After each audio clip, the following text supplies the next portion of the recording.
Dr. Jan, it's 11 already, so you may start now. You Yes, see, sir. Professor Gupta has joined already, or just check with him and then go ahead. Yes, sir. And Vinod, can you check with Rahul Kudesia that whether sir is joining for the, or he will at the end? He won't be able to join now. I think वो बाद में join करेगा. Check with Professor Gupta and go ahead. Good morning, everybody. You all are welcome to this particular seminar that is on process safety management of hazardous industry. This is going to be the series 1 seminar, and this is particularly on the subject of the Bhopal gas tragedy. You know that the 40 years have been passed. So this is the right time to remember that particular accident, learn the lesson from that particular incident, and what is our program, what are the challenges and the way forward. Initially, I welcome you all and our executive chairman, Dr. R.K. Sinha ji, who is always a motivator to all of us, and Professor Santosh Kumar, who is the CEO, Shri Anil Gupta ji, who is the Group Director of National Institute of Disaster Management, Delhi, and our speaker, Shri Rajendra Dahiya, who is from SAR USA as a president, and I will introduce him before this. The webinar is arranged by IISSM, that is International Institute of Security and Safety Management, and SARC Houston from USA jointly. This webinar is particularly to remember the Bhopal gas tragedy which occurred on midnight of 2nd and 3rd December on 1984, in which around 5,000 have died and 5 lakhs plus have been injured. This particular webinar is being conducted by IISM. Let me tell you some brief about the International Institute of Security and Safety Management. This particular international institute is popularly known as IISSM. It is a premier global sustainable skilling and workforce management institute of India. It was established in 1990 and registered under Society Registration Act 21, 1860. The main activities we play here are imparting training, audits, assessments, consultancy, and facilitating employment. We train and enable citizens in field of security, ESG, HSSE, loss prevention, risk management, fire safety, disaster management, climate change, renewable energy, defense and paramilitary, international workforce, immigration, and all industries in public and private sectors. IISSM also organizes seminars and international conclaves and provide thought leadership. About the Bhopal gas tragedy, 40 years have been passed after the Bhopal gas tragedy on 3rd December 1984. This is very unfortunate that most accidents go unnoticed or unreported unless serious damage to people, property and environment is involved. That reminds me that today morning there was a flash news that a gas leak has occurred in one of the chemical factory in Amarnath in Maharashtra. Initial report says that there is all smoky haze all around the city. People are feeling irritation in their eyes and throat, and it has lowered the visibility. And not only that, reports from the spot says that it has already reached the railway tracks and the railway station. The only good news in this particular gas leak is that so far no fatality or no severe effect has been reported. So I hope this particular incident had bringing back the memories of the MIC gas leak today, the day we are conducting a seminar on Bhopal gas tragedy. Let me continue that we live in a society depending on chemicals, depending on chemical reactions to manufacture everything or anything from the food we eat to the cleaning products we use. Many chemical disasters in the world have been devastating that requires actions and accountability and not simply cover-ups, what we see in our country. Even in our own community, chemical disaster occurs regularly. Let me remind you some of the recent disasters, maybe in 1 year only, maybe in the time of 12 months. 3rd September 2024, a chemical factory in Telangana. A chemical factory accident occurred in which 4 died and 16 injured. Again in 23rd March 2024, a accident in Jaipur chemical factory in Bassi, 5 killed and 2 injured. Again in 2024, 23rd May, Amudan chemical factory in Dombivali in Thane.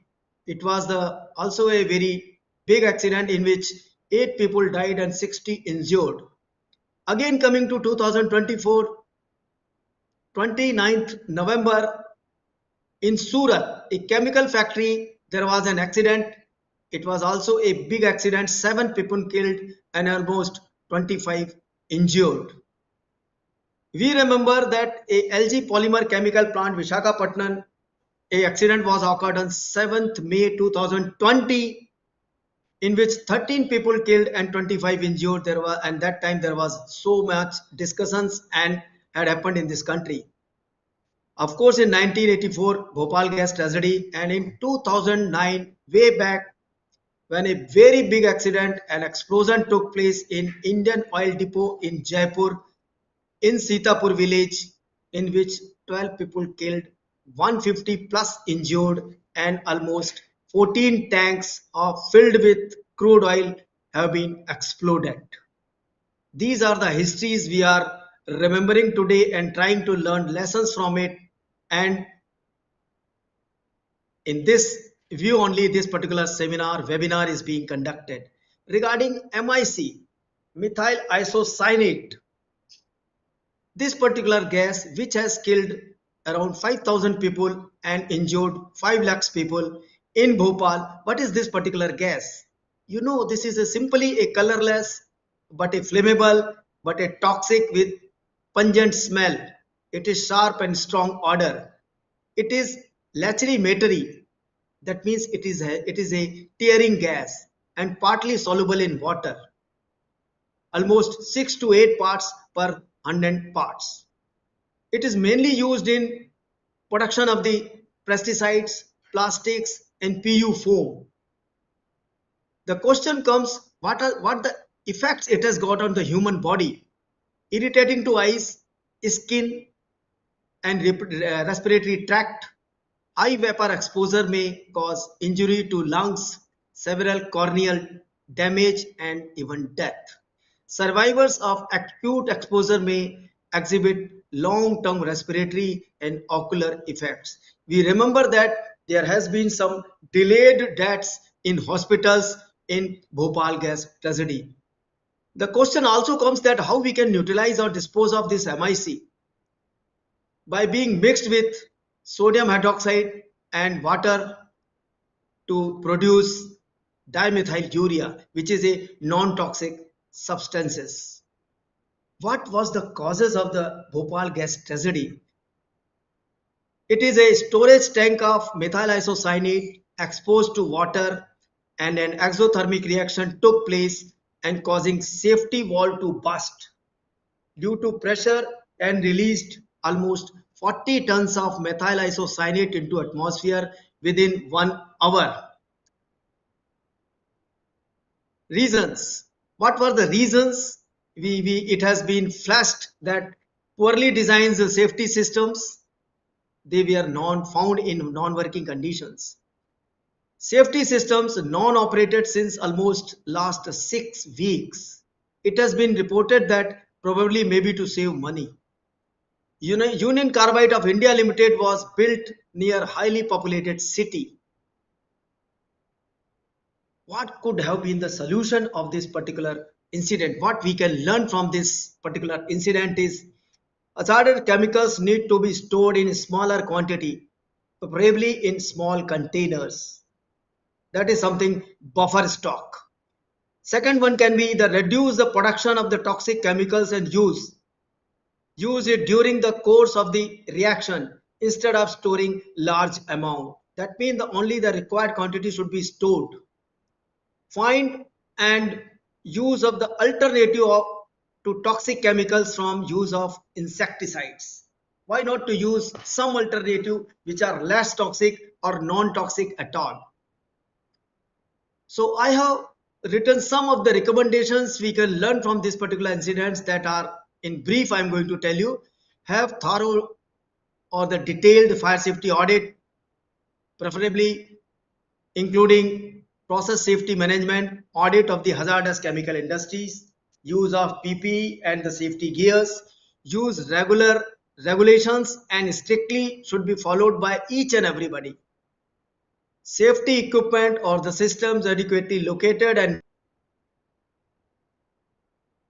maintain them always in good condition. Training and education is always a key about the chemicals being used. It may avoid or reduce injuries and death. Do's and don'ts are very important that injuries and death are can be reduced. Following green chemistry principles. What are the green chemistry principles? And finds new alternatives to antiquated chemicals is for the healthiest and change that can be made for people and the environment. Process safety management is not only about complying the regulations, acts and rules. It is also about protecting lives, preventing or controlling losses, protecting the environment and business continuity. Let me tell you what are the very important in PSM is 6 pillars. Number 1 is process knowledge, a thorough knowledge of the process, hazard identification, risk assessment and analysis, operating procedures, training and competence, and of course, emergency response. How we can do is it should go for the what if scenario, develop, check and list and improve it, HAZOP, hazard and operability study, FMEA, failure mode effect analysis, and in addition, technical basis of the change, whatever change is being placed in the times to come, impact of employees safety and health with that change, modification of the operating procedures, time period of the change and authorization of the change. Other safe practices can be lockout and tagout, also known as LOTO, confined space entry, operating processes, piping, valves and equipment, safety training, and of course refresher training. A question comes after this such a vast disaster in the history happened in Bhopal, the capital of the Madhya Pradesh, what government has done, what are the changes have taken place in this country. For this particularly, I have got a speaker from NIDM, National Institute of Disaster Management, Mr. A.K. Gupta ji. Gupta ji, can you hear me? Namaskar, sir. Good morning. Namaskar, sir. We would like to know you from the what are the changes have taken place as per the acts, rules and regulations are concerned in this country after the most disaster chemical accident in this country, particularly 3rd December 1984. Please. Dr. Jan.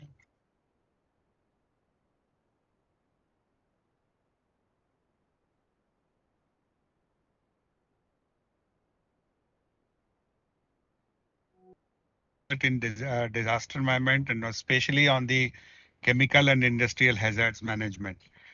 The second part is that he's also dealing with environment. So his vast experience on this and couple of projects which he is doing currently is a very kind of a significant for this kind of a workshop. So leading the NIDM from the front and also taken many projects as a kind of a torch bearer in the industrial hazard management. I would request Dr. Gupta and also the listeners to his view is very important And then we will go to the foreign guest who is there already and who is attending from United States of America, and then we will intervene after that. So, Professor Gupta, we also welcome you and the guest, our guest, Dr. Daya from United States of America. I take this opportunity to welcome all of you on behalf of NIDM, and also I take this opportunity to welcome all the distinguished delegates who have joined, the participants who have joined this particular webinar. I welcome all of you. Now over to Professor Gupta, please. Thank you, Professor Santosh Kumar. You have been like a mentor for an IDM for quite a long time, and we all have learned several things from you in disaster management. And wonderful, Dr. Jain Saab, for organizing this wonderful webinar. And I'm really happy to see Mr. Dahiya on board for this webinar. The topic that has been flagged is very pertinent. Very pertinent because now we are talking about a second level paradigm shift in disaster management. So what is the second level paradigm shift that we are looking at? The chemical safety particularly, because chemicals, the concerns from chemical safety and chemical accident management started much before we started thinking about a holistic approach for disaster management, focusing on the natural hazards. For natural hazards, it was UNIDNDR, it was 90s. But for chemicals, it was almost a decade before. So triggering was with the Bhopal gas tragedy. And in fact, globally, Bhopal gas accident triggered a thought process globally for coming up with a systemic approach to environmental legislations across all. And that time, basically, the focus of environmental legislations was also on health. Health came as a primary concern. But when it comes to talking about particularly about chemical accidents, so there are 4 or 5 points I have noted, and we have been discussing on that. In fact, when 25 years of the Bhopal gas disaster was there in that period, now it is I think 40 years. That time we had a major big discussion where an IDM was also a part, and we were brainstorming that how the things have evolved, but there are certain areas where still there is a lot of work still needed. So one is that before Bhopal disaster, it is not that no one was talking about safety. People were talking about the safety, but the primary focus was on safety of workers. And there were systems like safety circles, and there were processes like safety reviews, safety committees within the plants. So these kind of interventions were there earlier also, but there was no system of emergency preparedness, basically. No approach for a readiness about dealing with emergencies. And more particularly, there was no thought process about the off-site emergencies, whereas the Bhopal led to this understanding that outside premises also a large number of casualties and a major disaster that took place. So it is not only that you talk about the premises, how you deal with outside the premises, which is not within the purview or within the control of the industry administration or the occupier. So what is the role of occupier and what is the role of general administration in that kind of conditions? Second major change that came in regulatory system. So first was basically that 1948 we had the Factories Act, and then post Bhopal there were a lot of amendments even in the Factories Act also came, and alongside there are several new legislations came. Second thing, a major focus came globally. So this is also very pertinent to tell that Bhopal disaster did not trigger the thought process in India only, but it triggered the thought process globally. And the UNEP chemicals came, WHO also established a chemicals division. So a major focus came on chemical toxicity and chemical accident management. And the third, the evolution was towards off-site emergency preparedness. So how the administration will prepare emergency plan taking into consideration the chemical accidents, possible chemical accident scenarios. for protecting offsite populations.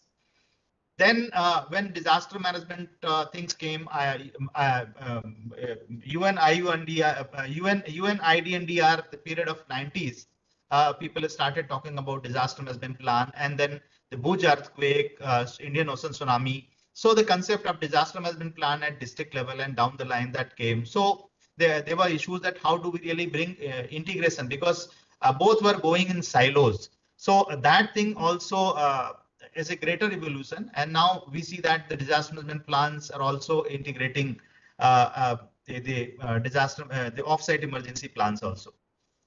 In regulatory domain, the five regulations I will talk particularly. Besides a large number of standards and codes, for example, now we have 120 standards by Oil Industry Safety Directorate, then Petroleum Explosive Safety Organization, PISO, which is under Ministry of Commerce and Industry. They also have a large number of such kind of specific codes and standards. Two major legislations came in 1989. One was manufacture handling and import of hazardous chemicals. So that was very important because that also led to classification of various chemicals in hazard categories like low hazard category, medium, high hazard category. Then hazardous waste management and handling rules side by side. Then the biomedical waste management and other electronic waste. These things also came. India has a unique legislation, that is a Public Liability Insurance Act. And I think that is a very, very important step towards disaster management in India, which also triggered to preparation of a tiered approach of disaster management, which has been later adopted in disaster management plan also. So that regulation for tiered approach was called EPPR rules, Emergency Preparedness Planning and Response Rules, 1996. So 1989, then 96, then 2001 Public Liability Insurance Act came, and in between the Green Tribunal Act also came, and now NGT, we don't know the role of National Green Tribunal in India. So we will have to see both the global evolution of legislations in response to Bhopal tragedy and also within India. So both are very significant. And then now we see the Disaster Management Act, which Professor Santosh is also an expert, and we have been talking about how Disaster Management Act has evolved, and it is a quite comprehensive, quite holistic, which also provided for integration of the chemical risk management as well. Then besides that, the self-regulatory approach also evolved within industry. So basically the ISO standards are the environmental management system, EMS. So now OSHAs are there. So 20,000, and after that, the new series that has come. Very recently now there is a global thought process about the safe hydrogen handling. So currently there are a lot of research, and even recently the OISD has came up with 12 new standards about the handling, storage, process, and other things about the hydrogen safety also. So these are few points I thought that I should bring on the platform for this discussion. So thank you, and if there are any more questions or comments, I would be happy to respond. Over to you, Jain Saab and Professor Santosh Kumar sir, for taking the agenda forward. Thank you, A.K. Gupta Saab. Thank you so much for all those information you have given to our audience.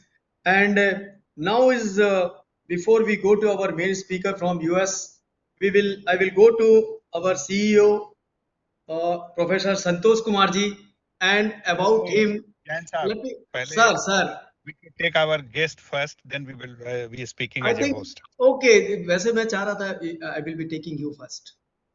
Anyway, yes, Host. Okay, now we are going to our main speaker, Mr. Rajendra Dahiya from Houston, USA. About our main speaker is Rajendra is a distinguished process safety expert with over 3 decades of international experience in oil refineries, petrochemicals, and the insurance sectors.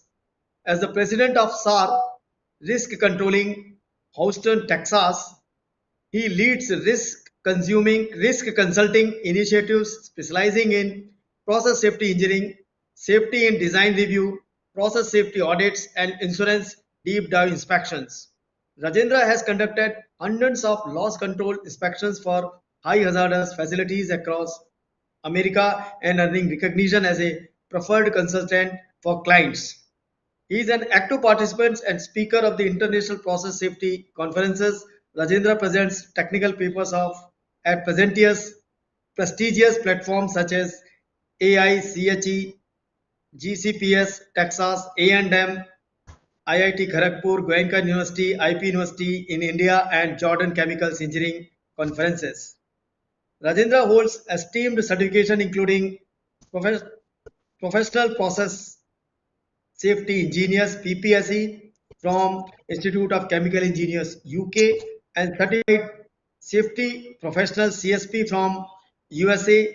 His technical papers and presentations significantly advances process safety knowledge and best practices globally. So now let's listen to Rajendra Dahiya Saab from US, particularly about the process safety management, which are very important as far the chemical industries are concerned.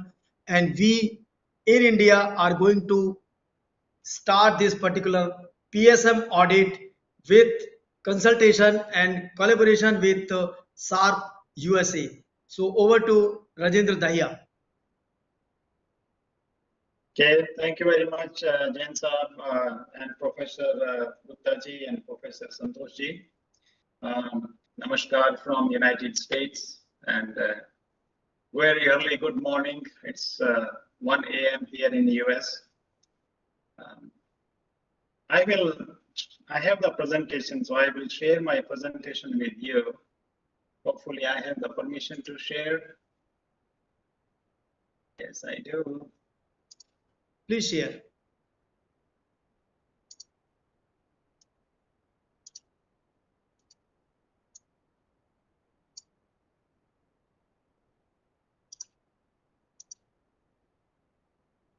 Can you see the full slide? Not yet. Not yet. Vinod, can you help?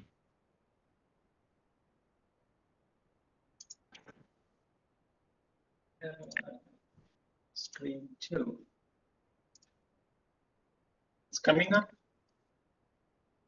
Coming now. It's Yes, it has come. Oh, So okay. Dahiya, we are able to see it. now Okay, we can see perfect. that. Go ahead.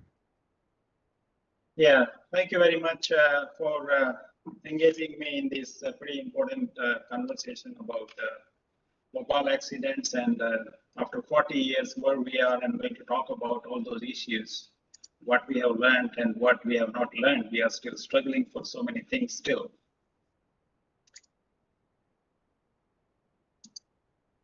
So today's agenda is Bhopal Insights, talking about the causes and impact of Bhopal disasters on the industries worldwide.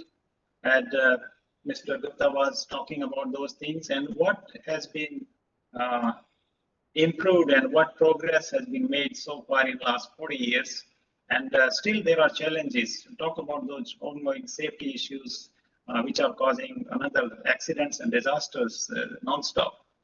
And looking for some lessons learned, applying from major industrial accidents and see how can we improve. And definitely we'll talk about some proactive approach for risk management to avoid these types of incidents and some best practices. This is who I am. My photo is, this is my favorite photo actually with hairs. So I keep it alive. This is what happened in Bhopal. I'm not going to talk about more details. Mr. Jain already talked about that, and we all know this is 40 years now.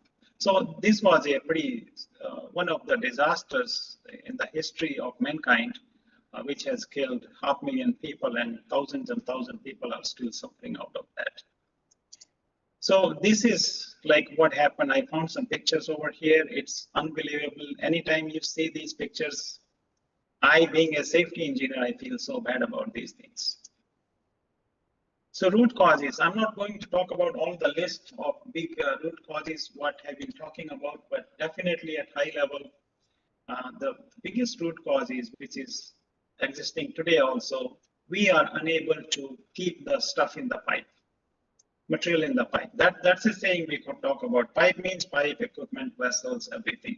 So if we keep it inside, it's safe. If we cannot, then it hurts us, hurts the environment. And the reason behind that is because we were, or they were, failure to identify the hazard and manage the risk. Did they identify the hazards in the design stage? They did. That's why they have put so many safeguards into the system. We will talk about those. And but they were not maintained. They were able to, but currently at that time on December 2nd and 3rd night, all those hazards were not managed. And the second root cause is management failure to maintain the integrity and availability of those safety critical equipment systems. We'll talk about those, and failure to learn from past incidents. Multiple incidents happened in that chemical plant before these disasters, but no one took care of those things. So the consequence is loss of life, environment, and property. So these are the three main consequences. The fourth one you can say is the reputation of the company, reputation of the country, reputation of the government. This all comes together, but the biggest loss is loss of life, hurt to the environment, and the property damage. So what is the learning from that one? Learning means no more Bhopals, not here, not anywhere. I'm talking about a high level learning. I will go more details into it, but the biggest learning is no more Bhopal, nowhere and anywhere. So have we learned from that disaster? The answer is yes and no, both. We have learned, definitely we have learned. Our regulations are more stricter now. We're talking about those Indian regulations, and United States, in Europe, different countries, regulations have become very stringent, and so many requirements have been included into the regulations, and all these companies who are handling hazardous materials and chemicals, they are supposed to report those things. Industry standards had improved a lot. Industry standard I will call API, American Petroleum Institute, American Society of Mechanical Engineers, ASME, other industry standards which we follow, they have been improved a lot. A lot of things have been added, lessons learned have been changed, and the technology has changed a lot in last 40 years. It's completely overwhelming. The company policies and programs have been improved by learning from this disaster and learning day-to-day activities from their own incident or other accidents. And the awareness and the culture definitely have improved a lot. So what we have not learned, something is still missing. That's why we have repeat accidents with similar causes and consequences. And not exactly same, definitely consequences has reduced a lot. 500,000 people have not died after that incident anywhere in any of the incident. So we are not there yet. What we are talking about, we learned, and we have extremely high-tech systems and solutions we have, but we are not there yet. Let's see what happened there in Bhopal. This is called a Swiss cheese model. And if you see on the left side, runaway reaction, that is the hazards. That's what happened over there. And all the plates you see and in between, these are the safeguards. These are the layer of protection. And each layer, if it is maintained properly and if it is available to service, each one of them can stop the accident to happen. You don't need all 11 of them to stop. On the left side, they are to stop. On the right side, they are to mitigate, or mitigation safeguards. If something happens, how can we reduce the impact of that accident? So if you see on the left side, BPCS is a basic process control system, which is operated, the process is operated from the control room called BCS. Alarms and response come through the DCS also. That's the second layer. You get alarm, you send somebody to the plant, any operator, they take the actions. Safety instrumented system, SIS. It is hardwired sometime. At that time, maybe it is emergency shutdown system, hardwired, push the button and shut down the equipment. And the ESDs and the refrigeration system was there to keep the process in control.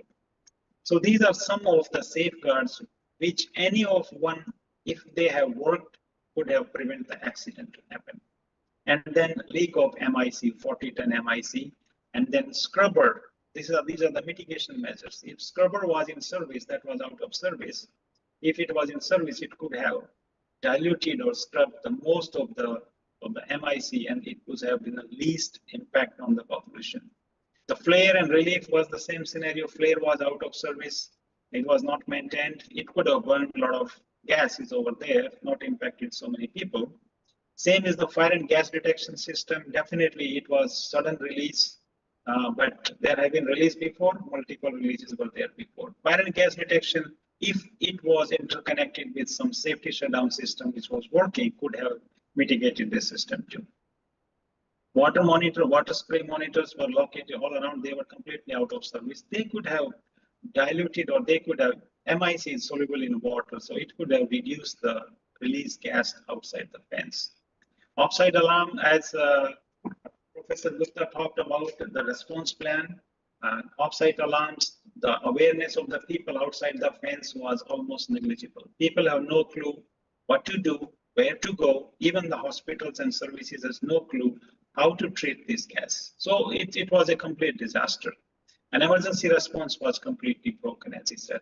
Emergency response, you call within the fence, outside the fence, there's disaster management. Nobody has any clue. Hospitals, police, securities, nobody has clue what happened and how to handle this. And definitely it was a large quantity of toxic gas. If you have some good response plan, even it is very difficult to control those things. But definitely it could have been reduced the impact. The worst part is there were several precursors, warning sign. As I said, there were several small incidents, leak, fire, shutting down the systems. Normally, if those precursors are coming, those are warning signs. We call them nowadays process safety near miss incident. Nobody addressed those. If they could have captured those, addressed those, definitely they could have avoided this disaster. They were all neglected. Leaders, managers, corporate office, employees, union, public, media, they were all aware about this. It's not suddenly happened. Everybody was aware about these things, but it was not being taken care of. And interesting thing is,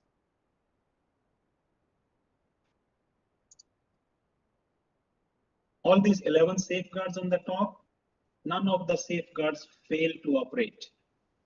You will be surprised. They were either bypassed, they were all disabled, or they were not maintained. One thing can happen if something is being challenged, oh, it failed to operate. No, nothing failed to operate. Nothing was in operations actually. All of the 11 safeguards. So what was going on there? The technical problem was going on to operate this facility. The technology issue was there. And they found someone like a small local market than expected. They thought there will be a lot of consumers for these ones. It was a small market, and some other company came into place, so competition happened. The company was losing money. The decision was made to shut down the plant. When you're shutting down the plant and you are losing money, you cut maintenance, you cut training, you cut cost, you do all the shortcuts to operate the plant. That's what's happening. So everything was cut short. Even people were short. So that was the cause of this disaster. So anything different now? Similar gaps are causing an incident because the inherent hazards of the chemical is the same. MIC is still MIC, chlorine is still chlorine, ammonia is still ammonia. All these gases are still the same. Inherent hazard is the same. If they get an opportunity to get out of in the public, definitely they will cause the disaster. So there can be same issues again if they are not taken care. What was the long-term impact on? What was the industry reforms and advancement? Major push was done for stricter industrial safety standards globally. The biggest was that each chemical industry has to report how much chemicals they have, where they are stored. They have to report to the local authorities. And they have to prove that they have the right emergency response plan in place. There was a shift towards stronger regulatory framework led to the formation of organizations like in US, OSHA PSM, Occupational Safety and Health Administration PSM was initiated in 1992. Environmental Protection Agency Risk Management Program was initiated. DOT FEMSA was, this is for the Pipeline Hazardous Material Administration part of DOT. And several other national and local codes and regulations were coming into place. So increased focus was done on process safety at that time because as Professor Gupta said, that the more focus was on the worker safety, occupational safety, slips, trips, and fall. Nobody was talking about what is boiling inside the big equipment and vessels, which can cause serious damages. So organizations such as the industry standards API, ASME, ICHE, ICAME, all these institutes and or organizations, they started looking into it and see what high class standards they can develop, and start developing it. Companies started using those things. Academia, universities started teaching these courses, masters and PhD in Medicare O'Connell Process Safety Center here in US, very close to 1.5 hour drive from here in Texas. This is one of its kind because you can have process safety masters and PhD in this institute over here. There were many specialists and experts who were coming to place, consultants, professional organizations like AICHE and ICAME, independent body, Chemical Safety Board. This is US Independent Safety Board. The board of directors are appointed by the United States, the president of the United States. So this is independent body. This investigate many accidents. Tools and techniques have improved a lot. R&D, hardware, software, material of construction, so many things has become so much improved, more reliable, more automated system. Definitely things have changed. Global e-learning media has changed. The Google Guru has come into play.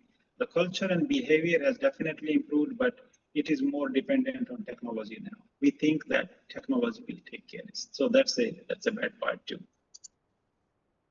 So before I move into the main area, I just define what is process safety management.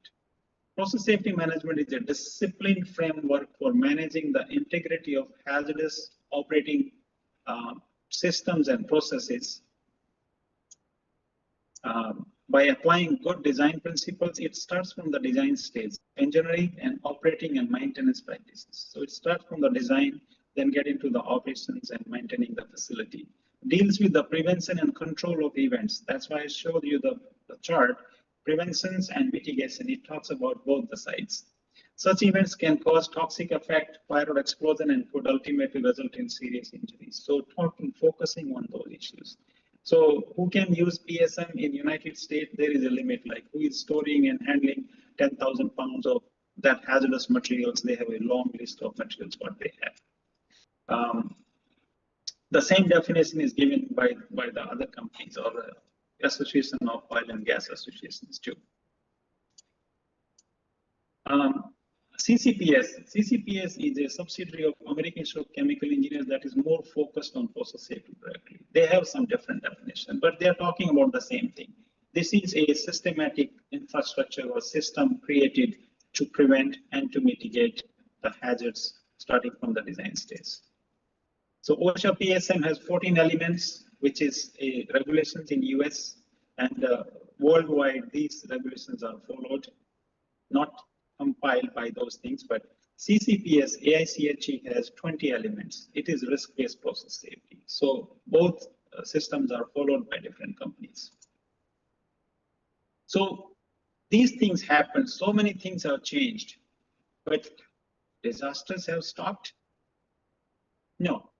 After 2 years of that incident, Chernobyl disaster, nuclear plant in Ukraine, was it? Piper Alpha in July 1988, more than 120 people died. They had to jump from the platform offshore. Mumbai High 2005, offshore platform. Jaipur Terminal 2009. I remember Jaipur Terminal and Puerto Rico, 2 terminals were burning same time in the same week in that month. Macondo BP 2010, large release of crude oil into the ocean. Fukushima 2011, another Japanese nuclear power plant damage and explosion and accident.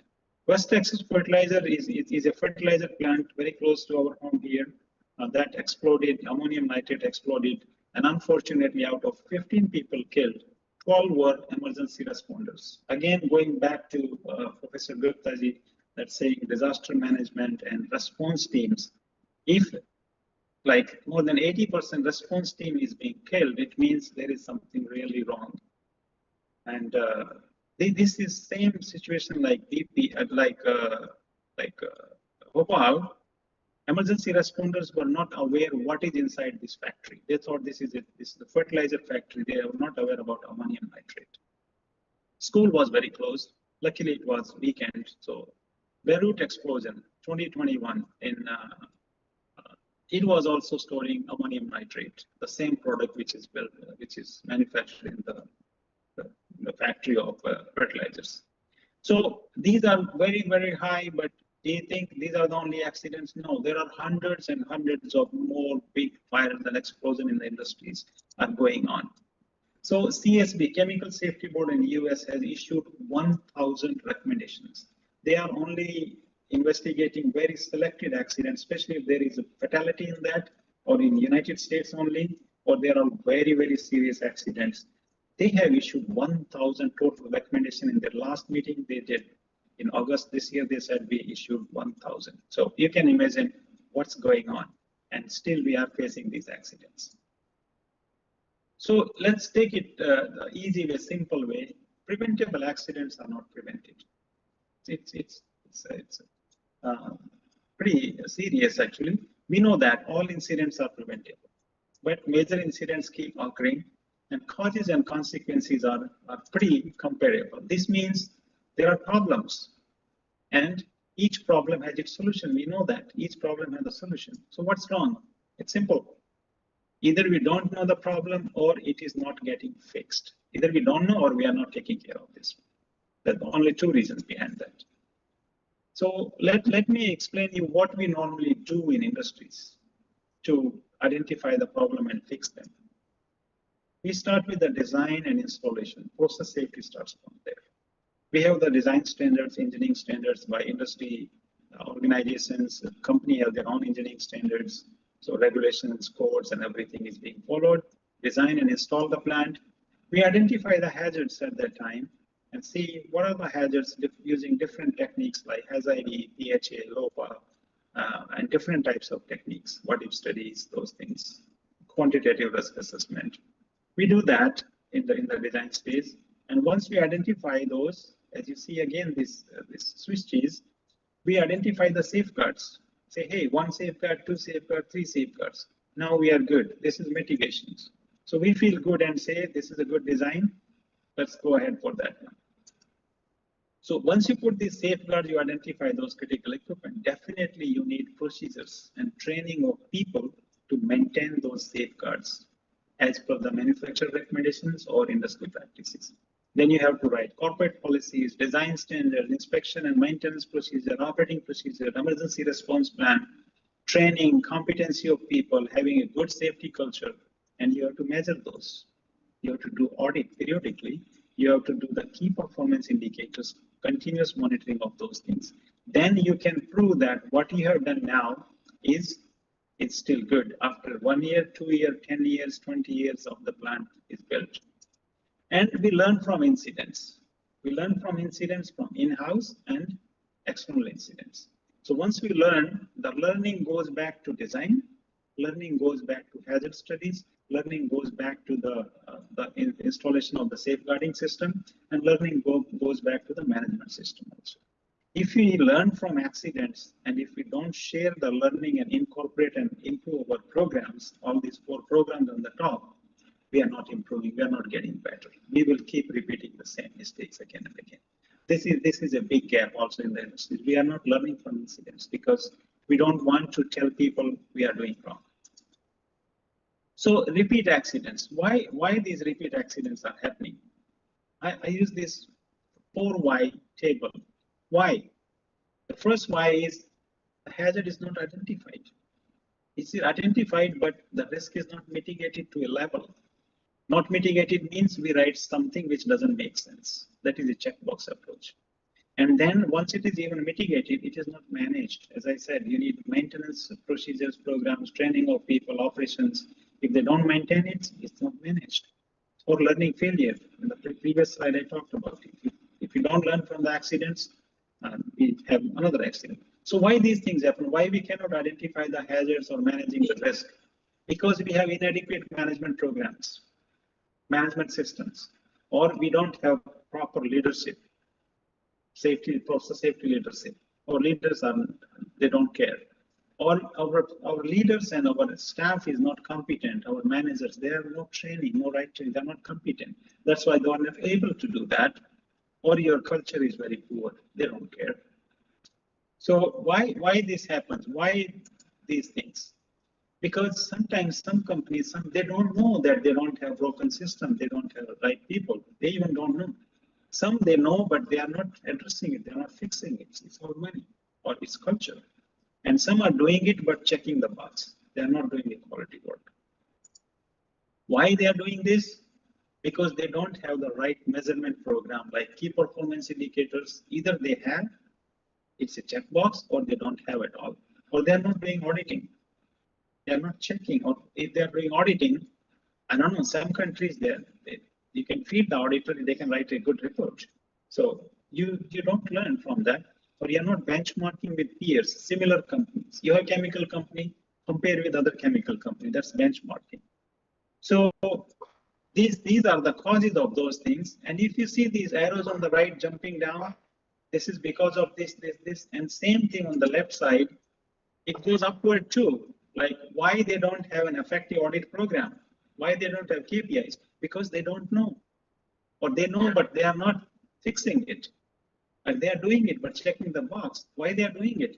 Because they are not competent. Their leaders are not good. The culture is not good. That's why they are not fixing these things. Go above again. Why they are not identifying the hazards and managing the risk? Because their process safety leadership is poor. People are not competent. Poor culture. They are checking the box. So it's going both ways. It's a vicious cycle. They're all together. If you see this, this is from the previous slide. If you are doing this, if you don't have these things in place, definitely the system, what we're talking about, the good design and installation and everything, is not going to work well. There will be gaps in this one. So let's see what happens when they design it. This again, we identify the hazard, we put the prevention safeguards, which can prevent the accident. And then we put the mitigation safeguards, and then we say, now we are happy, our risk is acceptable. So this is design. What happened when you go to the operating stage after 6 months, 1 year, 5 years, or 10 years? These safeguards, these safety systems like Bhopal, they are bypassed, they are ineffective, they are disabled from both sides, and then it is an unacceptable risk. And if you don't audit it, if you don't do any KPIs or key performance indicators, you don't inspect those things, you don't have the right people, you will not even know that these things are disabled or not working. Or if you know, you don't speak. That's the culture issue. So this is what happens. You have put all the safeguards in the design stage, but when after 5 years you see in the plant, everything is bypassed, disabled, ineffective. What will happen? The hazard will go through all the safeguards because they are dead. It's like an army of safeguards, but all the army is sick. So definitely enemies will get into your country. And if you compare this with Bhopal, let's see, on the top is Bhopal. Don't you think they are similar? If any fire or explosion happened today, as per the bottom switches, that's similar to the Bhopal. What has changed here? We are putting multiple safeguards and they have holes. Holes means weaknesses. They are weakness, they are weak. And the hazards will go through the holes. It's the same thing happening now. Today's leak in Maharashtra, definitely it's the same thing. They were unable to keep it in the pipe. Why it came out? Definitely their safeguards are bypassed, disabled, or not maintained. So this is the accidents happening is only this way. And again, go back why this happens. The previous slide. As it's not identified, not managed, not maintained, culture, competency, maintenance, not doing the auditing, not doing the key performance, not monitoring this. So it's again vicious cycle. It's all integrated. It should be all integrated. It's all together. If we don't do this way, definitely there will be weaknesses. Even we will not come to know if we don't do auditing and KPIs. We need to do audit. So let me speak about how can you do the best practice over here. I have been to almost 200 chemical and refinery sites in the United States and Canada in the last 10 years, auditing those facilities. What I found there, when you do hazard assessment, I talk about in the previous previous slide, the second box. PHA, low power, then you have cause and effect diagram. So doing the hazard assessment is not the end of the game. That is the start. And what companies normally do the hazards and risk assessment and close the book because it's a regulatory requirement for 5 years, close the book and forget it. The findings, the outcome of the hazard assessment should go down to technical and process safety department, to maintenance department, to operations department, and to emergency response department. They should take all the findings, the outcomes from that one. The maintenance department should develop the maintenance procedure to maintain those safeguards of critical equipment like refrigeration system, flare system, scrubber system, ESDs, all the system which were missing, fire and gas detections, fire monitors. They should have the maintenance program for those. If they were there, Bhopal could not have happened. The training of people how to do the job. ITPM records, inspection, testing, and preventive maintenance records. Keep those records. People say we do it, but we don't document it. And then process safety near miss. If something is not doing well in maintenance also, they should report as an incident.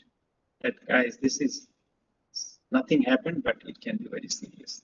Same to operations, it should go into SOPs, safe operating procedures, emergency operating procedures, emergency shutdown systems, training, drills, safety bypass program, process safety near miss from operations too. If something upsets in the operations, they should report it and investigate. Because this time upset, next time upset, third time, you cannot control the upset and it goes boom. Same thing happened in Bhopal.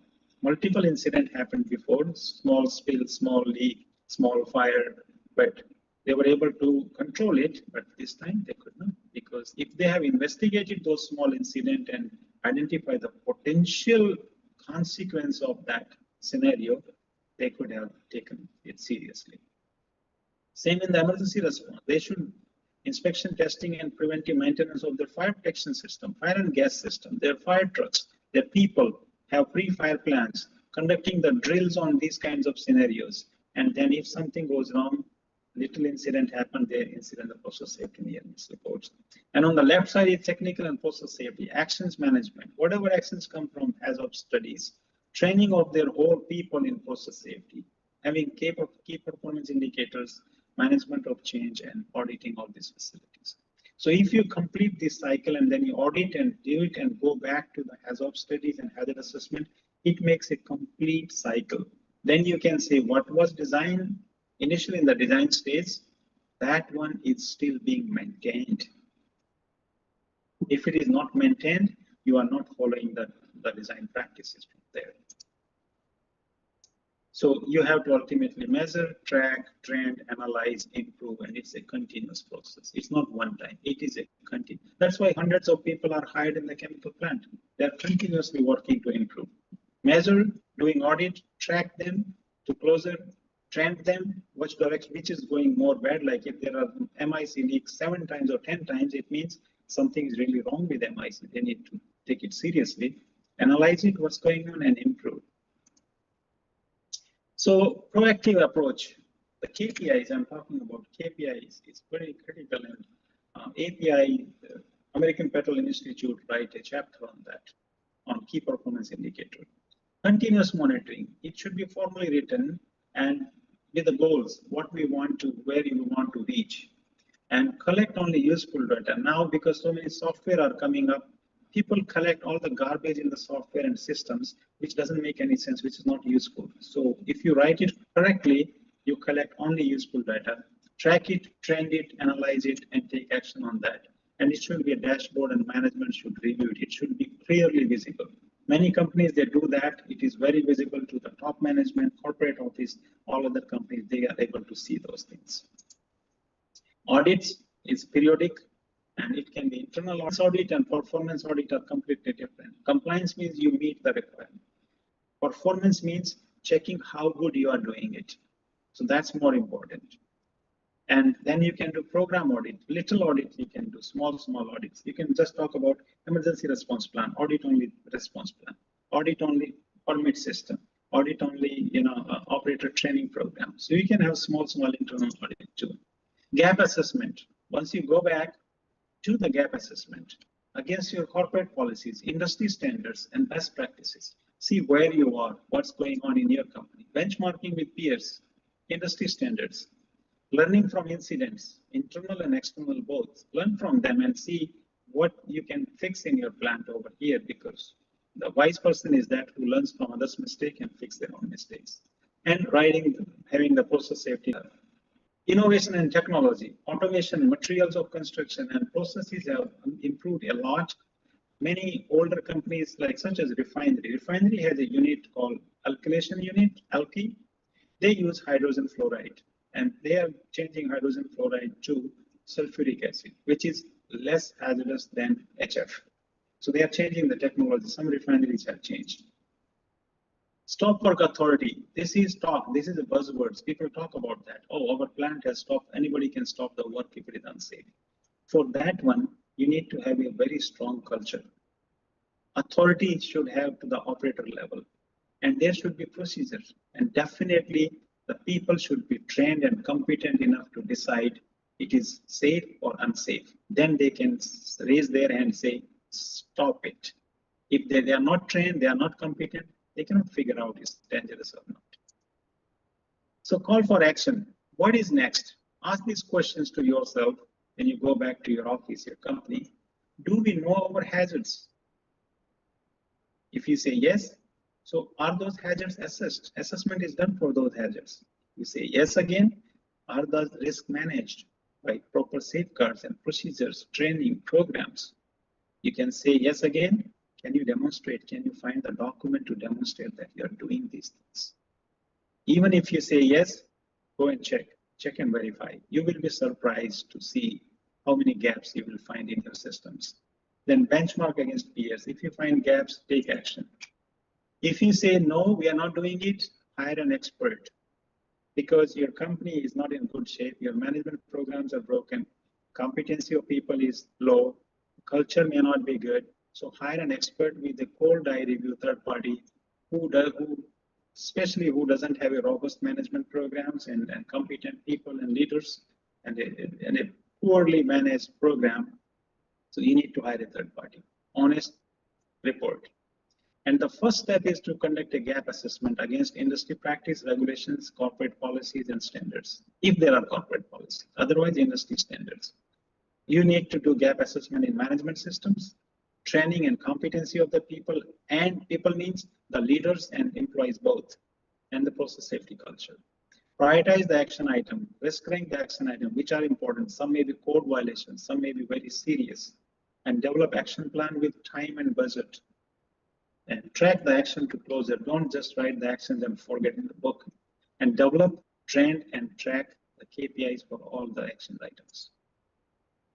So SARP-based consulting, what we do here, our services are focused on process safety management, process audit. I do deep dive audit. I go to the bottom and check the vicious cycle is going on or not. And PSM program, if you don't have a PSM program, if you have one broken, we update that, review that, do a lot of different kinds of risk assessment studies. I do a lot of training, process safety training, fire protection training, 1 day training, 3 days training, whatever you want that is demand on the customer. Due diligence I do. If you are buying a new company, you can do the due diligence for you guys that if it is good or not. Design safety during the design stage, I do the reviews. Develop key performance indicators, action management, and fire protection and emergency response. By the way, I'm in process safety from 25 years plus now, but I'm a fire protection engineer by my degree. So I do insurance and loss control. I do the survey, write the market report, recommendation resolutions. If insurance companies are troubling you, I can help you to get out of it and reduce your insurance premiums and rates. Do the loss estimate review, insurance report review, support. If insurance team is coming to you, I can sit on your side and support you, highlight all the good things so that they can write a good report. And I train the insured team training also. So, and we issue the training certificates by SARP Risk Consulting from US, if anybody is attending our training. So I won't go through this one. There are tons of resources available now to use. OSHA PSM, I talk about AICHE, HSE UK, ICHEMI, Chemical Safety Board, many more. There are a lot of free stuff available. However, you have to be careful. The Google is full of free stuff. You should be able to utilize it, make it fit for purpose. Otherwise, you will be overwhelmed. You will mess up. Learning from industry leaders, media sources, consultants. If any student is in the group here or want to do higher studies, Texas, Mary Kay O'Connor in Texas is a university who has masters and PhD in process safety management. Education and certification, professional certification are available from AICHE and ICAME, both in process safety. So what matters ultimately? The quality of what you do, not just do. What you do matters, but how good you do it matters more. Consistency in your programs, entire management system. Your program should be user friendly. That's the problem comes if you are on Google and you are finding hundreds, millions of things, your program cannot be user friendly. You have to make fit for purpose. Simplicity, simple to use and fit for purpose. Have your KPIs and audits of the programs. So these three things on the right side: management system, process safety competency, and process safety culture, they are interdependent. If you have a world-class management system, but your people are not trained, it will collapse. If you have a highly trained people, but management system is broken, it won't work. The same thing if you are competent, very intelligent, competent people, management system is great, but your culture is poor, it will collapse. So all these three things are very critical to go through or to prevent any accidents. And those, they go in corporate office, design office, and operations. So definitely, again, measure. What you do not measure, you cannot improve. Checkbox. This is called checkbox. Checkbox should go away. Avoid this. So in summary and conclusion, fact is that all are preventable. There is no incident which cannot be prevented, but they keep repeating with severe consequences. Means something is wrong, I talked about. We know that whatever may be the cause, the hazard is identified, and multiple safety system I showed you on the switches. If any of them work, they could avoid it or they could have less severe consequences. Root causes of process incidents are deep rooted in the company's operating management system, corporate policies, corporate culture, and competency of the employees. So deep dive is important. Superficial checking is not good. Something deeper is boiling that needs to get into the deep. Irrespective of the process hazards, whatever hazards are there, the owner or operator is responsible for making sure that all the hazards are identified, risks are managed to prevent any accident, whether you are PSM covered, regulatory covered or not. If something happens, people, you kill people, all the regulations, we may be in the jail.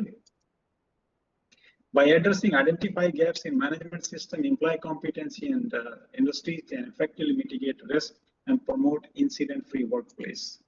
A strong safety culture led by competent leaders ensures the quality and completeness of safety important for leaders and employees. I focus them a lot for leaders training, VIPs, executive management, because they are the right person to ask, who can ask right questions to the staff down. If they don't know the importance of this one, they go down and they cannot talk about this process safety. So this is from me. It was short time, but definitely it will be helpful. It's a awareness. You need to go more deeper.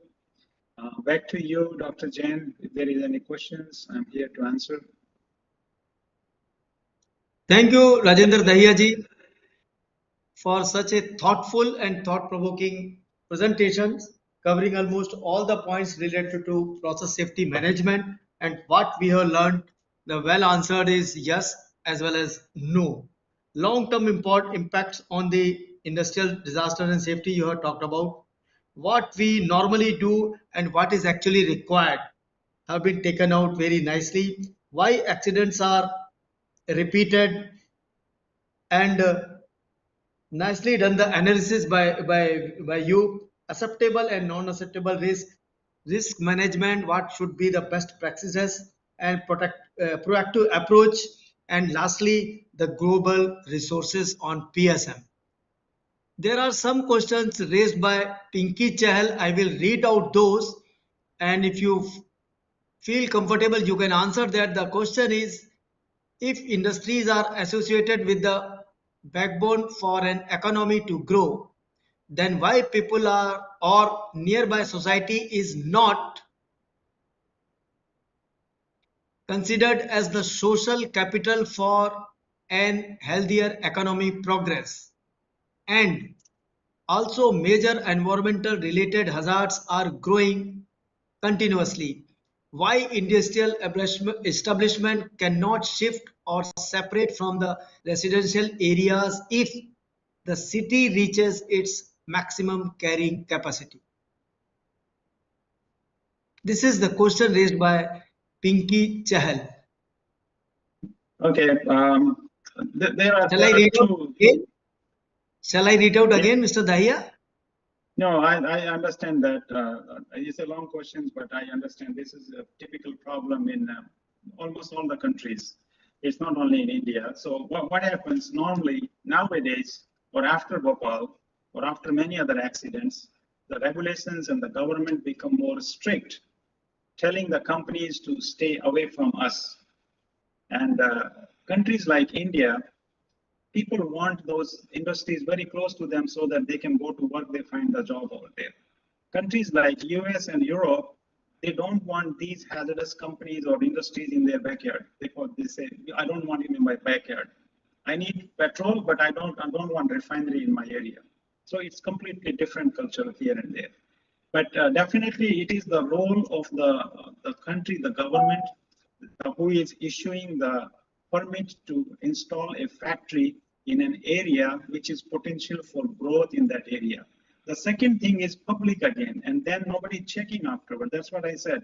If you put nice safeguards, but you don't maintain them, they will hurt you. If you put a plant in a nicer 10 kilometers away from your population, people slowly start living there because that is more value. You can stay around those things. Somebody should stop them. The government, the authorities, the municipalities should stop them. The industry cannot do anything because it is not their land. Also, the second question that raised by the same person, also people, those who are living, residing near to the industries are not well aware about the industry related accidents. Yes, it is there. If happens, then what should be the first step to handle? Stakeholders like industry owners or panchayat people have no coordination at local level. I feel, Mr. Dahiya, that this question is about the on-site and off-site emergency preparedness. This is the management should do. In India, many industries have started doing it. However, answer from you. Yeah, that's absolutely right. It is applicable to all the countries. The two people are responsible. First is the company who is responsible for this one to aware the neighbors, the public. We call it our neighbors, to make them aware what hazards we have, what are the type of alarms we sound. They talking about the the SDS safety data sheets in those and tell them, and they test it every week thing of this alarm. And these are the three types of alarms: release, evacuate, and come back, like all clear. So they don't do it, then the regulators of that area industry who are going for auditing those facilities, they should ask them, when was the last drill with the authorities and the neighbors and everybody? Because they need to do a drill also time to time, evacuation drill. I was in Baroda IPCL and we had a very big drill we did in before 1996. Even we stopped the rail track, which is going from Delhi to Mumbai. This was a very large drill we conducted. But that was done only one. I don't think it was done again. But definitely you need to done small scale within the fence. Outer in the bigger scale, then you involve police, ambulances, even sometimes you go to the civil defense level. Right. Thank you so much. The third question raised by the same person is, third problem is related to data access. If we want to escape from such kind of big industrial disasters, there is need to identify at local level if any city is still facing problem. At local level, no proper data management related to any industrial accident had happened and also data not available. Also, how much a accident was costlier, no data available for assessing the risk. How can we identify the exact cause if no help from stakeholders we got? So I think this is again about the uh, investigation and the main information about the whole accident. I think in this country, NCRB, National Crime Record Bureau, and the data regarding industrial accidents are available. Only thing is you have to approach them. The data are normally available with the concerned ministry. If you want, you can get it. However, the answer from you. Right, absolutely. A case happened here in Texas City. A refinery explosion was there. 15 people were killed in that. And unfortunately, they were celebrating the success lunch after the turnaround or the shutdown. There was no incident, no injuries. They have fun lunch and everything. And after the lunch, explosion happened. Now, this is the comparison of occupational safety was very good, people safety, but process safety was very bad. That's why explosion happened immediately. So when the investigation team came into to investigate it, they find so many emails by different managers to the management stating that this refinery is going to explode. The maintenance manager, the operations manager, multiple refinery manager left. So now it is easy to gather that data by emails. That's why some companies, I have experience with my previous employer. I wrote some findings that these are the issue, these are the gaps, you need to fix it. And they said, don't write it. We know it, but don't write it. Because if you write anything in the official document, definitely the investigator will find it. The company cannot hide it. They get access to it. They go with authority. But if the investigation is done by your own people in the company, they will definitely hide it. And I have seen many incident investigation report, even during my audit in the insurance. I asked them, show me your investigation report. What investigation you have done? I will tell, even here in United States, more than 60 or 70% of accidents I found, they are not going to the root cause. They are stopping somewhere at higher level, firing the contractor, some action about the operator or supervisors, and they stop it there. They don't go to the root cause. And that's why, that's the main reason we are not learning, we are not fixing the root cause, and accidents keep repeating. Thank you so much, Mr. Dahiya. Now, there are no more questions. Even if somebody wants to raise any question, he can write in the chat box or raise the hand. Hello. Right. So I have question, Rajendra. Rajpal. So my questions are very typical one. एक तो मैं थोड़ा हिंदी भी बोलूंगा बीच बीच में क्योंकि मैं देख रहा हूँ Please, you can go ahead. Yeah. ये इंडियन नेम Yeah, है. Dr. Jain, he's my big brother. Not big brother, elder brother. Okay. Big brother too. Welcome you, sir. Please carry on. Thank you. Please बोलिए, आप बोलिए. My question is, see, when we talk of safety, what we normally club them together is end of the pipe solution or beginning of the pipe solution. So you have mostly talked about the beginning of the pipe solution or within the pipe solution, and those are various issues and going in details of so many things. But many a times, some of the questions which came from Pinky were heading towards that was the end of the pipe solution. If the disaster happens, how to mitigate it, और उसके लिए अब India में भी बहुत सारे disaster management और काफी इम्पोर्टेंट एक टीम इकट्ठी की हुई है. And these disasters are of various types. You have focused mostly on oil industry or industrial disaster or chemical industry disaster, those kind of things. Now for this, disaster management, the type of training which is given to the people has to be specific. You mentioned, for example, the Baroda thing, how to, and in many metropolitan cities in India, there are a lot of high-rise buildings, Delhi, Mumbai, Bangalore, wherever you go. There is hardly any safety measures implemented in them. And industrial houses are also, industries are also not houses, industries are also in the vicinity of some of them. So what is your take on these issues which I'm saying as a safety expert?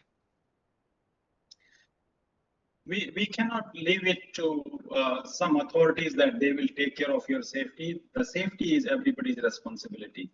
So if you feel like, I remember in your apartment complex, your fire hydrants, your hose reels are all broken. So the occupants of the building. In Delhi, Rajendra, in Delhi, most of the high-rise buildings, they are not working. They are just, वो आपने कहा ना check box type thing is there. So the checkbox thing is going on. That's one thing. People are not even aware. Common people are not aware. The safety by everyone you say, the common people are not aware of these issues and the dangers. अरे हमारे time पे थोड़ा होना है, तो कभी बाद में होगा. Once in lifetime होगा या नहीं होगा, who knows? You know, that kind of culture. Yeah. Mm. Yeah, I will not be able to speak about the buildings and the cities because I have no experience in buildings and the cities, but the principle is the same. It is everybody's responsibility and someone should take care what the system is installed.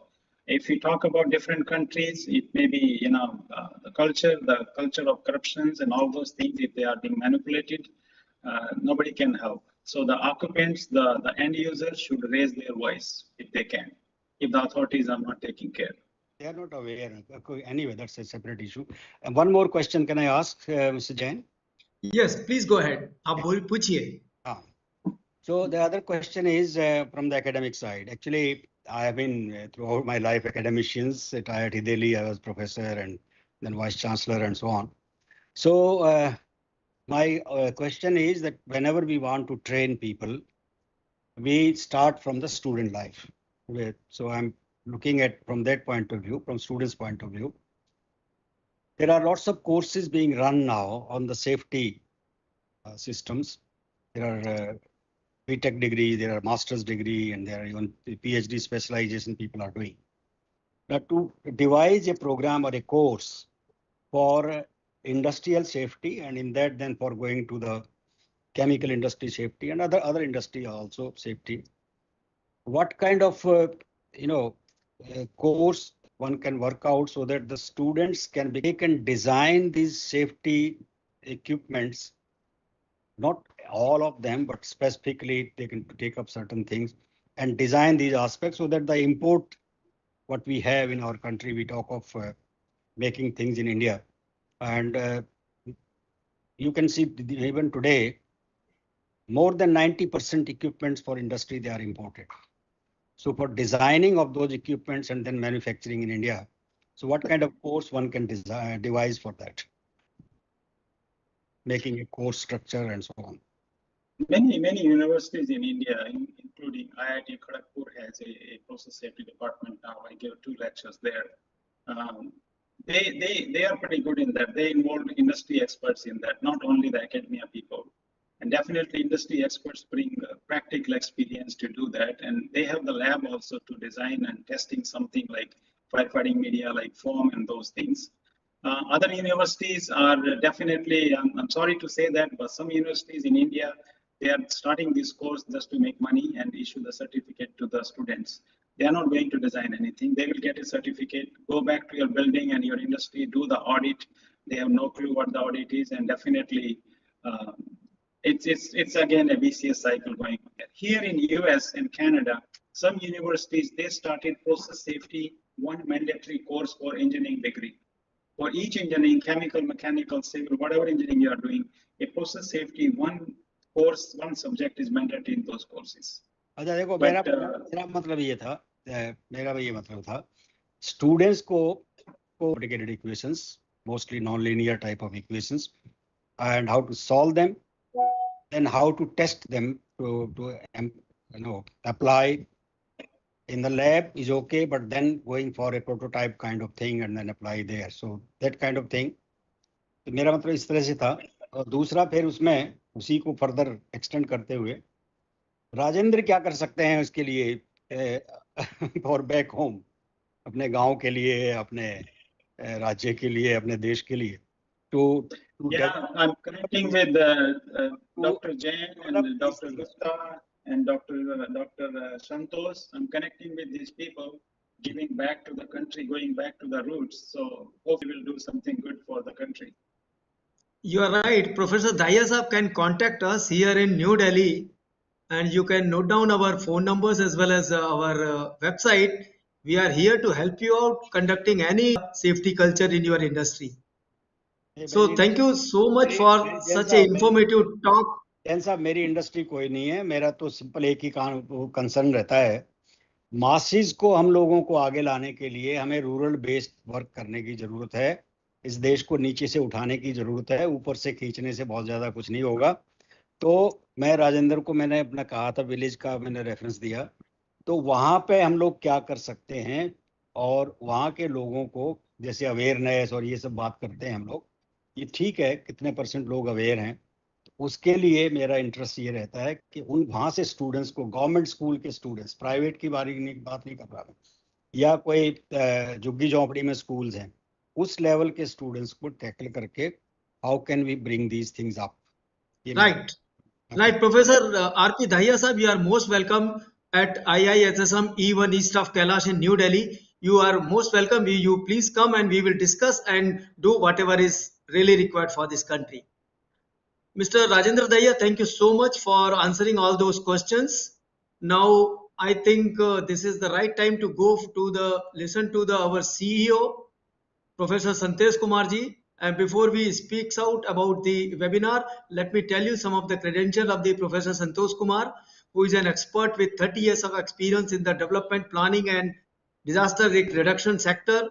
Sir has received professional training in disaster risk management from Israel with वो छोड़ दीजिए international and this, sir. Mister Jain, So, उसको छोड़ दीजिए. right, sir. You have told the credentials for Mr. Gupta, so I think it's my duty to tell credentials about you.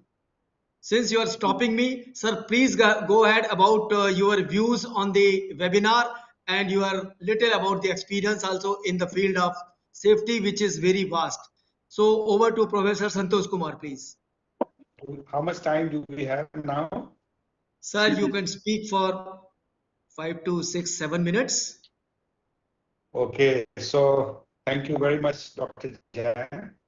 It was very interesting listening to Rajendra Dahiya ji and also Professor R.P. Dahiya's questions and Pinky Chal's questions and other questions from the audience, and wait and given to the audience that how we can do ahead.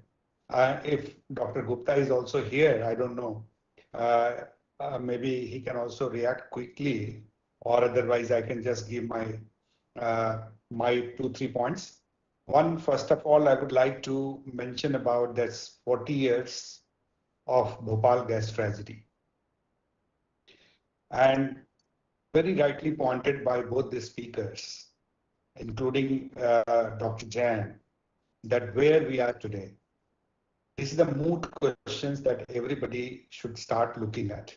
Whether we have improved, whether we have been able to curtail that disasters, or we have been able to still we are struggling on the same phase as that some improvement is there, legislations have been brought, safety standards have been improved, as very rightly given by Rajendra Dahiya ji.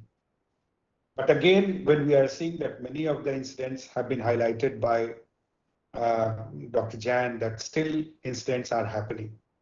So meaning thereby that industrial outfit, which we say that where we are today in India and also across the globe, India started with a very agricultural outfit. We had 70% our most of the engagements are based on the agriculture. But now striving for $5 trillion economy, we are going for much more industrialization. Current industrialization and national policy, safety policy, and all are coming to protect those and how we are going to address those. So much more industries would be there, much more challenges would be there, and much more complexities would be there. Climate change is also happening side by side, where we are going for emission-based industries or we are going for the green industries. So that heat is there, 1.5 degree, we say that is a rising temperature. And whether the industries which have been installed 20 years ago, 30 years ago, are actually absorbing this 1.5 heat, whether it's a boiler or whether it's a kind of a moment or the process. Whether these industries need to relook their own installations and start working in that direction. That is number one. Number two, which we say in terms of this, we are striving for low growth to high growth. And we always strive for profit maximization. So very rightly, profit maximization is the goal for the entrepreneurs or goal for the businessman, or when we say that goal for the industries. So in this business cycle, that one is this profit, and that first casualty comes on the safety management. As you said, Rajendra Dhaya was mentioning that at times we go for retrenchment of the manpower, we go for the ill maintenance, no maintenance, and kind of thing, not upgradation, and so on and so forth. And our gas strategy was about to at the verge of closure, and this all happened. And people are still struggling to get those kind of benefits they were, or the compensation which they were struggling for.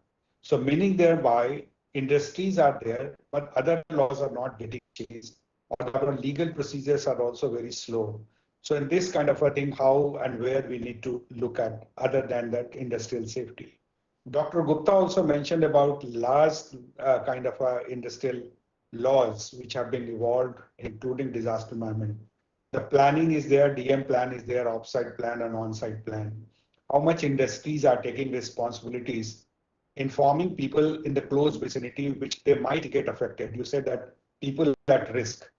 So anticipated people at risk, whether they have been informed and they have been informed about the products, and if any accidental thing happens, whether how and what kind of actions they are required, whether the responders, you said that responding is not enough, but whether responder is aware that what is happening inside, that is also important.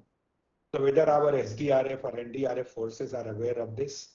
So this was the second, is that training and capacity building is just not get confined to the all the industrial outfit which we have been interacting with them. We say that we have offsite plan. हम लोगों ने सब कुछ कर लिया है.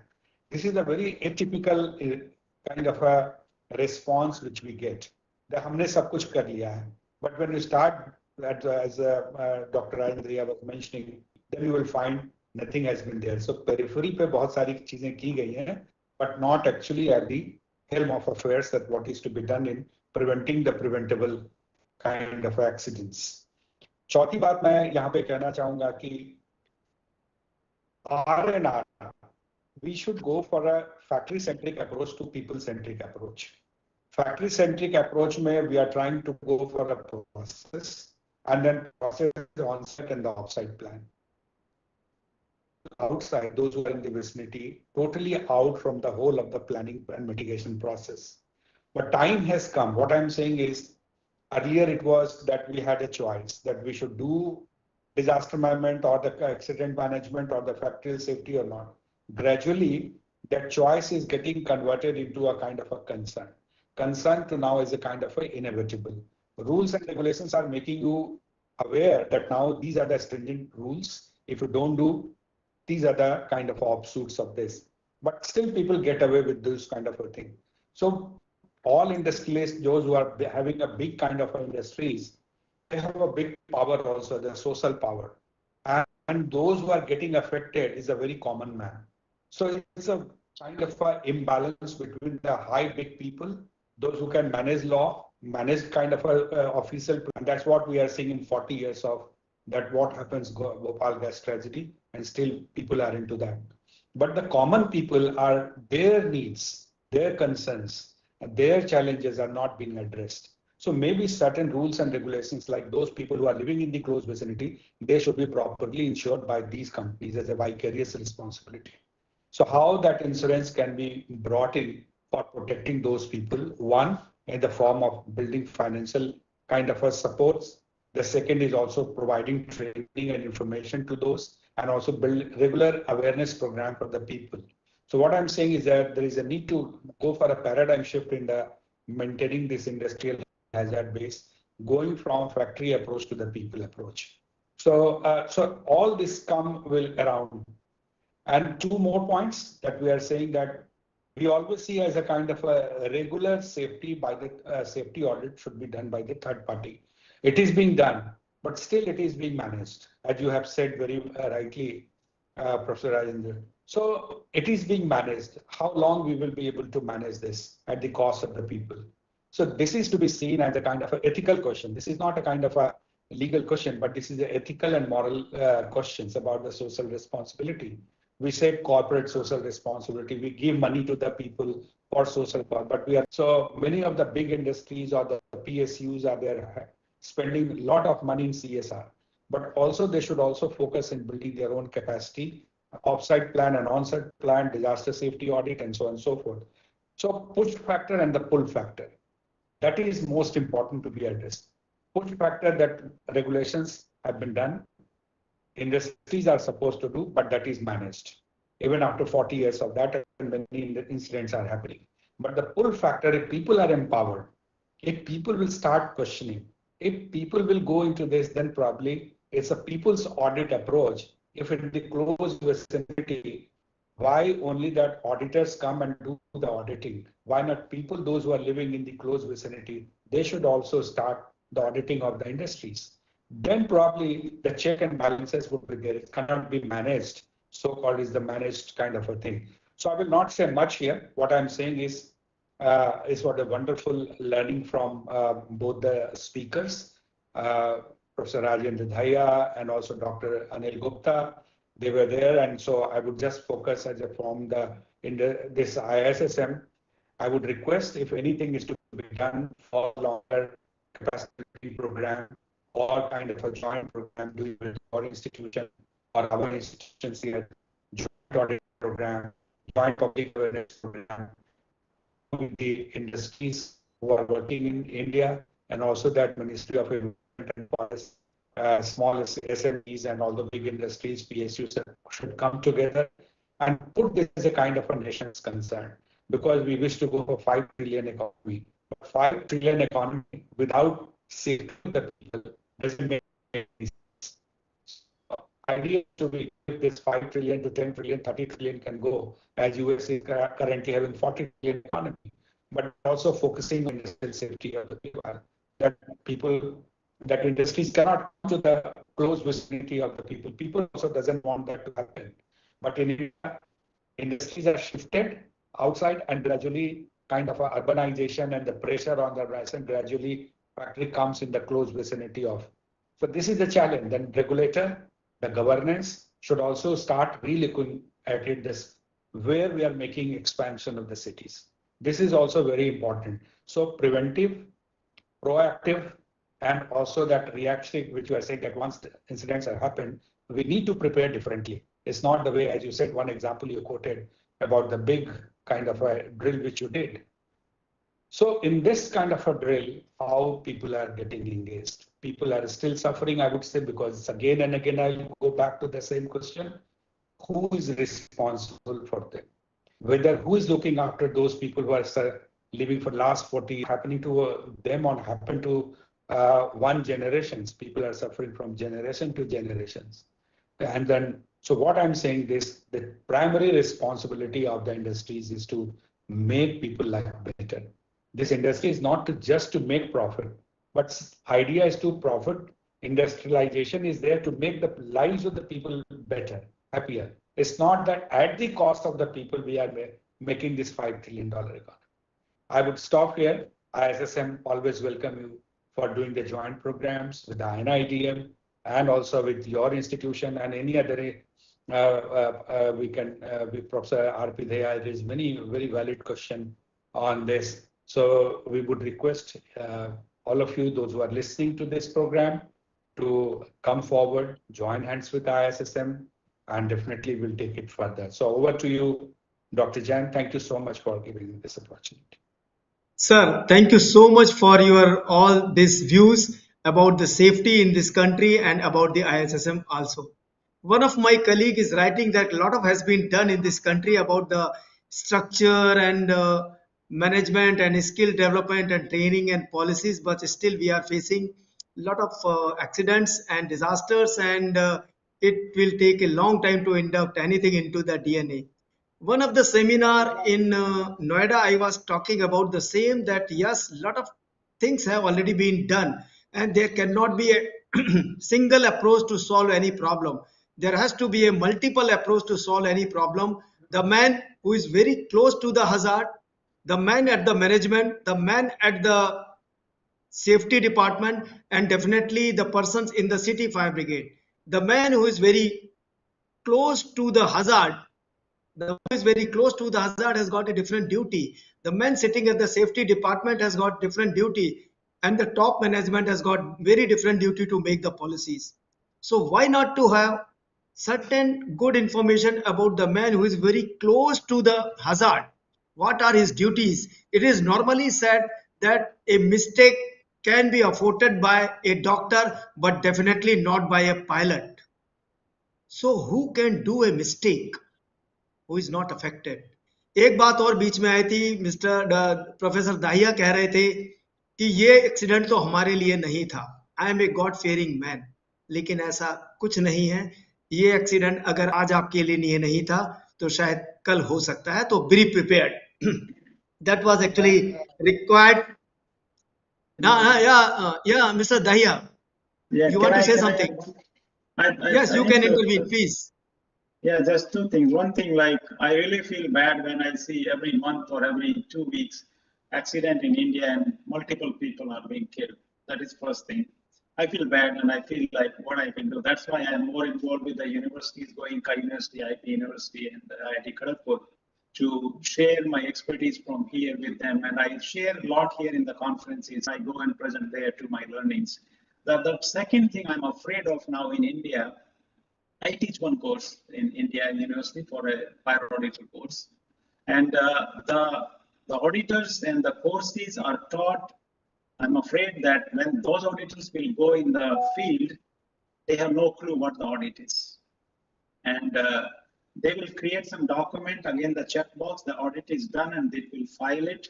That will happen. So if those non-competent auditors are in the market, universities are producing for taking fees, that is very scary situation for me. I don't know how to handle that.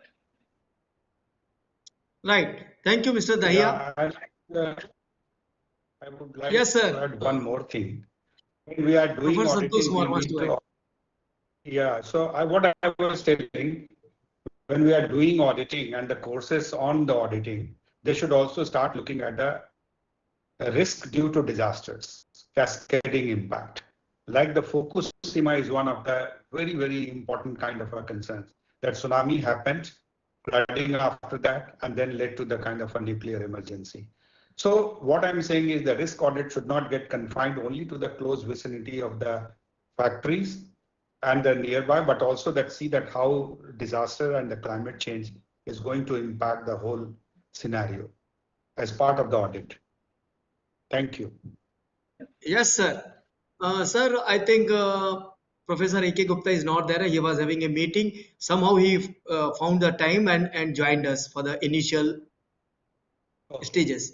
Right, sir. This is the time to say thank you to all the speakers, especially Rajendra Dahiya, Professor Santosh Kumar, Mr. A.K. Gupta ji, and all our audience from the country and even outside the country. A big thank you to all of them. And ultimately, I want to say that International Institute of Security and Safety Management also does the fire safety audit, training, disaster management, disaster planning, and almost safety of all kinds, including we have just included the women safety and the crowd management training also.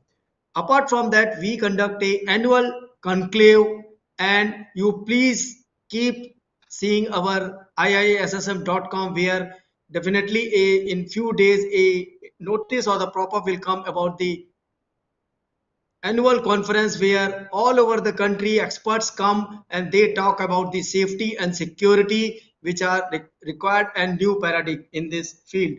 So in the month of December, we are going to conduct the annual conclave program, and keep looking for it. And from my side, all the good wishes to all the participants. Have a safe future time. Thank you so much. Thank you. Thank you. Thank you very much for having me. Thank you. Thank you, Rajendra Dahiya. Thank you, Professor Santosh Kumarji, for having time to and join us. Thank you. Thank you, sir. Bye. Bye. We can leave.